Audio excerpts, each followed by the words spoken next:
Welcome to the law offices of Troy A. Smith. I'm here to talk about the stunning victory at trial that I was able to acquire that sent shockwaves through the courthouse in the Bronx County Hall of Justice, also known as the Bronx Criminal Supreme Court. My client was charged with a murder. It was in the New York Daily News. Bronx jury nixes DNA. Springs man jailed 6 years in Slay. And here's a picture right after the verdict of a full acquittal, not guilty. As my client is in prayer, and I'm hugging my client. On paper, it looked like a very incredibly difficult case. My client's DNA was found inside of the body of a woman that was tragically murdered, and her body was left in the park in a garbage bag, and my client's DNA was also on the garbage bag. And according to the police, my client confessed to the murder on the way to being processed for the arrest.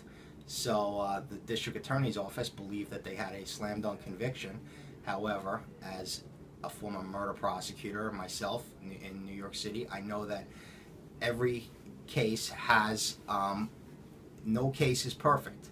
And I was able to break down a number of problems with the case, to include the collection of the DNA evidence. There were a lot of problems with the collection of the DNA evidence. There was a lot of issues with the chain of custody of the DNA evidence.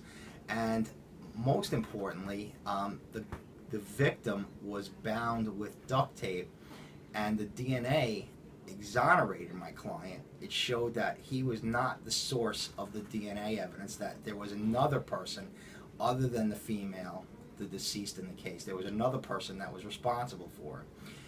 As I said, there was my client's DNA on the garbage bag, and this involved some very controversial DNA testing known as high sensitivity, low copy number DNA testing that has been the source of some controversy over the last couple of years.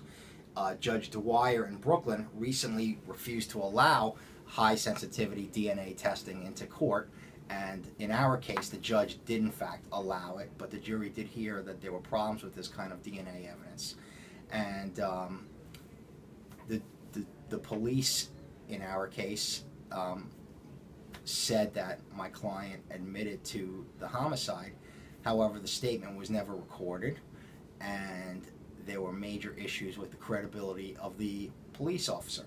So if you've been charged with a crime in the Bronx or in Manhattan or in Queens or Brooklyn or in federal court, if you've been wrongfully accused of a crime, if you've been charged with giving a false confession to a crime, I've had a number of years of experience working with false confession cases, and I work with a number of experts that are renowned in the field.